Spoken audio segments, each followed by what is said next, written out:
homesteaders, gardeners, and cooks. My name is Jennifer. Welcome to Miles Away Farm, or welcome back. Today in the kitchen, we are making split pea soup. And this is just a kind of standard classic soup recipe to have in your repertoire.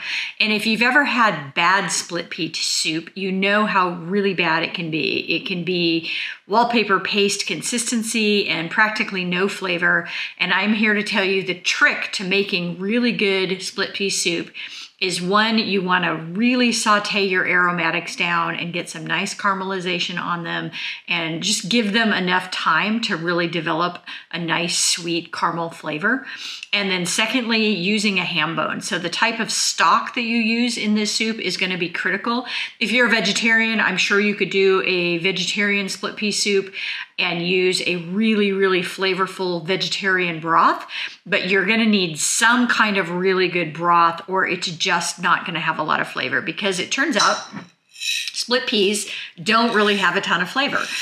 They are pretty mild and they last forever. I don't know how old this jar of split peas is that I've got here, but I'm guessing it's at well over a year, and these were completely fine. The nice part about this is they cook up really quickly and they kind of lose their texture and dissolve a little bit in the soup, which gives you a nice creamy coating a spoon kind of soup that is just perfect for this time of year when we have cold, rainy, yucky weather. And if you have a ham hock, this is the way to go. We buy a half a pig every year, and I have kind of a collection of ham hocks that I haven't gotten to that are languishing in the bottom of my freezer.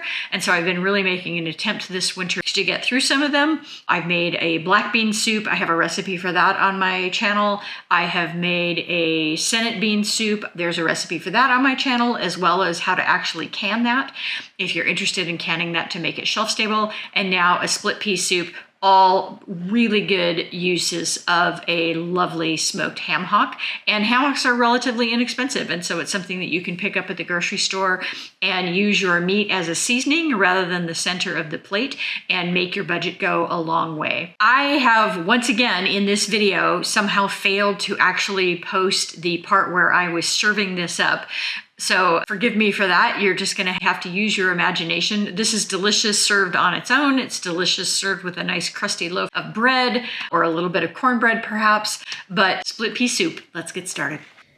So this is my ham hock, and this is a big ham hock. They're not usually this large. Sometimes they can be quite small. So you want a couple of pounds of ham hocks. So if you need to get a couple rather than one, go ahead and do that. To this, I'm adding 3 quarts or 12 cups of water. So just enough to cover really. And then 4 bay leaves. And we're just gonna set this on the back of our stove and let that simmer for about 2.5 hours. I got a little ahead of myself here, but this is 2 cups of onions, a cup of carrots, and a cup of celery. And the celery was watery because it had been frozen. I had chopped and frozen it from the previous year. And so I'm cooking this to cook off the water. And then I'm setting that on a back burner as well and putting it on very low with a little bit of extra butter and just stirring that until those vegetables are nicely caramelized. So another 15 minutes or so. This is after the ham has fully cooked, so 2.5 hours. You're gonna fish out all of that lovely meat and let that cool. And you can see how that ham is just falling apart. And then we're adding in a pound of split peas that have been rinsed. To this, we're gonna add thyme and a little bit of black pepper. Give that a nice stir, and we're gonna let those split peas hang out in that broth and cook on low for about 45 minutes until they are nicely tender. And I am tasting this broth for salt at the beginning because I wasn't sure how salty those ham hocks are. They can vary a lot. Add a little bit of salt if you need it, because those peas are going to absorb that flavor from the beginning. And so it's harder to get a better flavor when you need to add salt at the end as opposed to when you added it early in the cooking process. This is 45 minutes in. They have nicely started to fall apart. Our vegetables have sauteed well and then been turned off. And so those are getting poured back into the pot as well.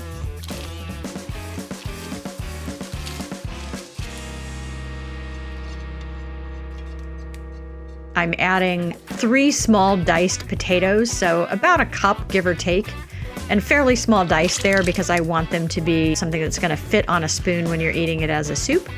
Let that simmer away, and then I'm going to pick through and clean these ham hocks, taking off the meat and separating out the skin and the bone and the fat. And there's quite a bit on ham hocks. I remember when I first learned to cook with ham hocks when I was in my early 20s, and I was kind of stunned at how little meat is often on them. It's mostly fat and connective tissue and bone, but that's what makes that incredible broth. And so sometimes you get more meat, sometimes you get less meat. But again, the meat is seasoning here. It is not the final goal. And because this was a big ham hock, I did get quite a bit of meat out of this. Pull apart tender. And so you're just going to pull this apart into bite-sized pieces. My dogs were very happy with the leftovers. So our ham is getting added into the soup as well. And then everything here needs 20 to 30 minutes for those potatoes to fully cook and for all of those flavors to marry together. So this is kind of a good weekend project where you're doing other things in the kitchen, but that's all there is to it. And once it's done, you'll have lovely split pea soup for a couple of days. It's a great thing to have stashed in your fridge. Give this recipe a try, tribe. Thanks for watching, tribe. If you like this kind of content, give me a thumbs up, subscribe, leave me a comment, and share. I have new content coming out every week.